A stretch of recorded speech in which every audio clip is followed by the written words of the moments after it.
pasangannya selingkuh, kemudian dikonfrontir sama pasangannya, justru yang selingkuh itu marah-marah. Assalamualaikum warahmatullahi wabarakatuh.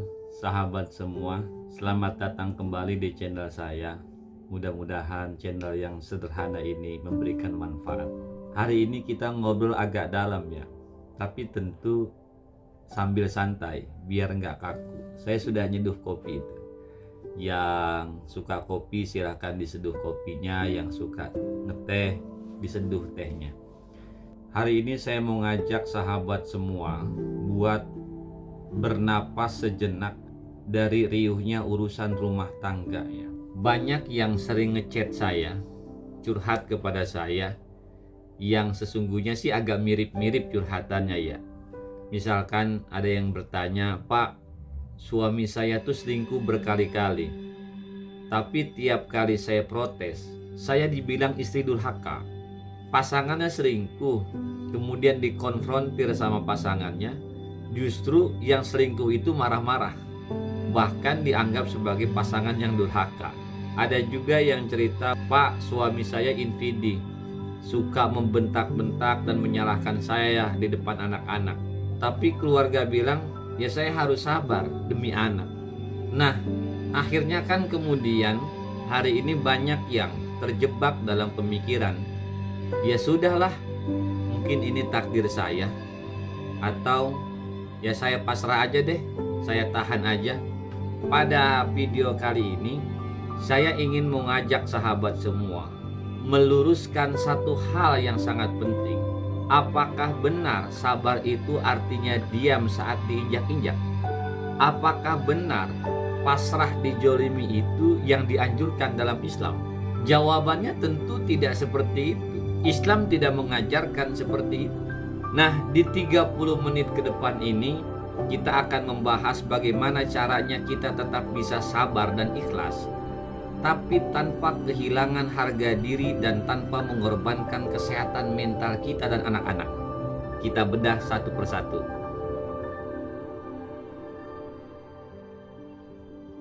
Sahabat tahu nggak gunung es?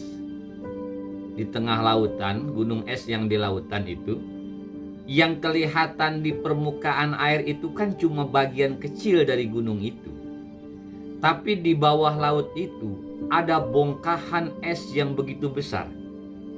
Dalam ilmu psikologi, perilaku manusia itu persis kayak gunung es, iceberg teori. Ketika pasangan sahabat semua sedang marah-marah tanpa alasan yang jelas, dia egois, suka membalikan fakta, atau bahkan punya kecenderungan infidi. Nah, perilaku buruk yang kelihatan di permukaan itu cuma puncak gunung es. Di dasar gunung esnya, di dalam lubuk hatinya yang paling dalam, sebenarnya mereka sedang mengalami rasa takut yang luar biasa. Takut ketahuan salah, takut kelihatan lemah, atau punya trauma masa lalu. Contoh kasus begini biar mudah memahaminya ya. Misalkan ibu atau bapak menemukan bukti pasangan bapak atau ibu ada chat mesra dengan wanita lain atau dengan lelaki lain. Pas bapak atau ibu tanya baik-baik, pasangan bapak atau ibu tuh gak minta maaf. Dia malah bentak kamu, dia malah marah sama kamu. "Kamu tuh ya, makanya jadi pasangan tuh ngelayanin aku. Aku begini kan karena kamu." Kenapa ibu yang disalahkan? Nah begini, orang dengan watak yang toksik atau infidi itu kan suka melempar kesalahan ke lawannya, kepada pasangannya. Bukan karena ibu yang salah, tapi karena ego mereka itu terlalu rapuh untuk mengakui kalau mereka itu salah. Mereka itu kan akan selalu mencari kambing hitam supaya mereka nggak merasa bersalah. Contoh begini, kita kasih analogi yang agak mudah ya. Bayangkan ada orang yang tangannya lagi memegang kotoran sapi. Karena dia nggak mau tangannya kelihatan kotor sendirian, dia akan melempar kotoran itu ke baju ibu atau bapak. Supaya apa? Supaya perhatian orang itu berpindah ke baju ibu atau bapak yang kotor, bukan ke tangan dia. Nah, ini mesti ibu bapak pahami, mesti sahabat pahami semua. Nah, ketika sahabat memahami orang yang toksik, orang yang infidi seperti ini, mereka adalah orang yang rapuh, yang berusaha menutupi kerapuhannya itu dengan merendahkan pasangannya, dengan manipulasi, apapun akan dia lakukan untuk menutupi kerapuhannya. Maka hari ini sahabat mesti paham, ketika dia menyalahkan bapak dan ibu bertubi-tubi, itu bukan karena ibu dan bapak salah, bukan karena sahabat buruk, bukan. Itu karena masalah internal dia dengan dirinya sendiri.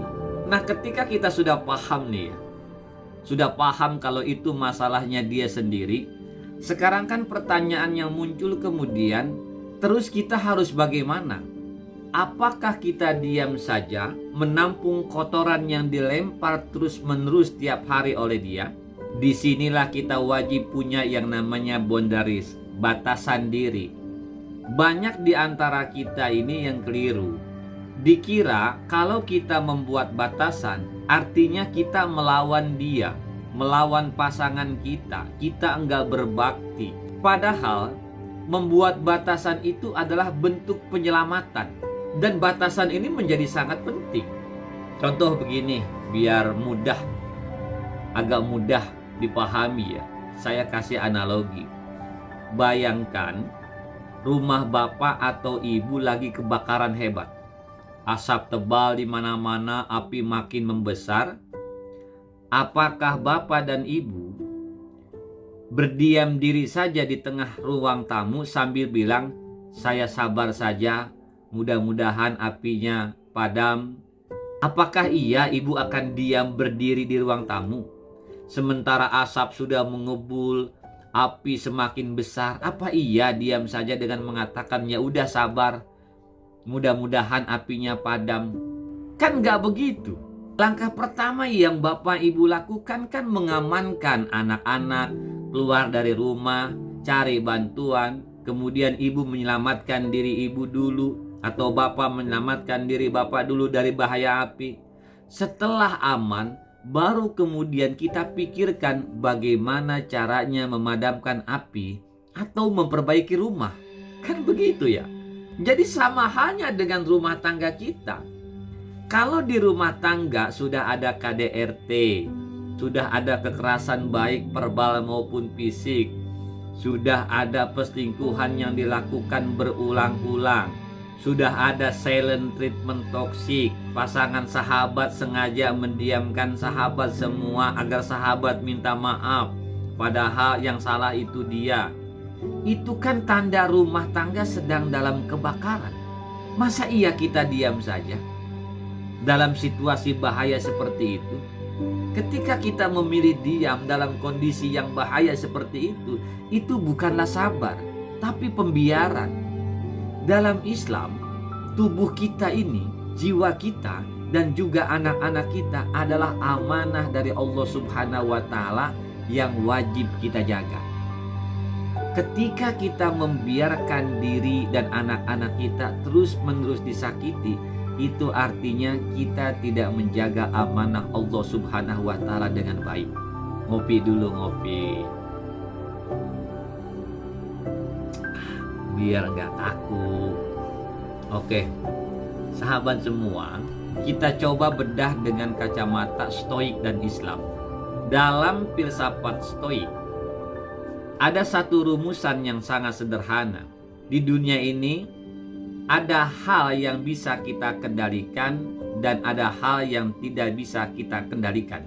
Apa itu yang tidak bisa kita kendalikan? Pertama, perasaan pasangan kita, watak pasangan kita, keputusan pasangan kita, kesetiaan pasangan kita, pikiran pasangan kita. Itu di luar kendali kita. Yang kedua, yang bisa kita kendalikan adalah respon kita, keputusan kita, cara berpikir kita, reaksi kita. Itu di bawah kendali kita. Kita ini kan sering capek dan stres bukan karena perilaku orang lain, tapi karena kita ini disibukkan memaksa hal yang tidak bisa kita kendalikan untuk berubah. Perilaku pasangan kita kan di luar kendali kita. Kemudian kita paksa dia untuk berubah. Mana mungkin? Itulah yang kemudian membuat hidup kita menjadi capek, membuat hidup kita menjadi lelah. Kita mau mengendalikan sesuatu yang di luar kendali kita. Kamu memaksa pasangan kamu yang toksik agar berubah, nggak bisa. Kamu mau memaksa pasangan kamu yang infidi agar berubah, nggak bisa. Kamu mau memaksa pasangan kamu yang selingkuh berulang-ulang agar berubah, nggak bisa. Itu di luar kendali kita. Kalau dia tidak mau berubah dengan dirinya sendiri, maka sekuat apapun kita tidak akan bisa merubah dia. Yang bisa merubah dia adalah diri dia sendiri. Terus sabar dan ridho menurut Islam itu yang bagaimana? Yang seperti apa? Ya tadi dalam perspektif stoik, bahwa perilaku buruk pasangan kita itu kan di luar kendali kita. Ketika dia selingkuh misalkan, ya kita sabar. Jangan sampai keburukan yang dia lakukan, pengkhianatan yang dia lakukan, kemudian kita balas dengan keburukan. Jangan sampai pasangan kita yang selingkuh, kemudian kita pun ikut selingkuh. Kita sabar dalam menahan diri, tidak membalas kejahatan dengan kejahatan yang sama. Ini yang pertama. Yang kedua, sabar dalam berikhtiar, mengambil sikap, berani menegakkan aturan, bicara dengan tegas, ajak konseling, libatkan keluarga besar. Atau jika sudah tidak bisa dipertahankan lagi, ya berani mengambil keputusan, selamatkan diri kamu. Lalu kaitannya dengan takdir, kamu mesti meyakini bahwa hari ini kamu ditakdirkan punya pasangan yang model seperti itu. Dan ini sudah terjadi. Tentu sesuatu yang sudah terjadi atas izin Allah Subhanahu wa Ta'ala. Pertanyaannya kan, problemnya apakah kamu tetap bertahan dengan takdir ini atau memilih takdir baru? Itu pilihan. Jadi sabar dan ridho itu adalah sejalan dengan ikhtiar tindakan nyata. Ketika sahabat mengambil keputusan tegas untuk menolak dijolimi, lalu sahabat ikhlas pasrah pada apapun hasil akhir yang Allah berikan, itulah kesabaran yang bernilai pahala luar biasa dan jadi penggugur dosa-dosa kita. Sahabat semua, tidak terasa kita sudah di penghujung obrolan kita hari ini. Dari pembicaraan panjang kita tadi ada 3 hal utama yang ingin saya titipkan. Pertama, pahami bahwa perilaku buruk pasangan yang toksik adalah masalah dia dengan dirinya sendiri. Jangan pernah sahabat merasa tidak berharga hanya karena diperlakukan buruk oleh orang yang belum selesai dengan dirinya sendiri. Yang kedua, ingat analogi rumah kebakaran tadi. Menyelamatkan diri dan anak-anak dari perlakuan zolim, KDRT, perselingkuhan berulang-ulang, bukan tanda kamu gagal, tapi sesungguhnya tanda bahwa kamu bertanggung jawab atas amanah kehidupan dari Allah Subhanahu wa Ta'ala. Dan yang ketiga, jadikan sabar sebagai kekuatan untuk melangkah maju, bukan alasan untuk membiarkan dirimu hancur. Mungkin di antara kalian saat ini sedang menangis di kamar, bingung harus melangkah kemana, merasa sendirian. Ketahuilah, Allah melihat setiap tetes air mata sahabat. Allah tahu betapa lelahnya perjuangan sahabat selama ini. Curahkan semuanya kepada Allah Subhanahu wa Ta'ala dalam sujud sahabat. Minta petunjuk, minta keberanian, dan minta ketenangan jiwa. Semoga video yang sederhana ini bisa jadi pelukan hangat dari penerang di tengah kebingungan yang sedang sahabat rasakan. Jangan lupa untuk merawat diri sendiri hari ini. Sampai jumpa di obrolan kita selanjutnya. Jangan lupa di komen. Mudah-mudahan bermanfaat. Billahi taufiq wal hidayah. Assalamualaikum warahmatullahi wabarakatuh.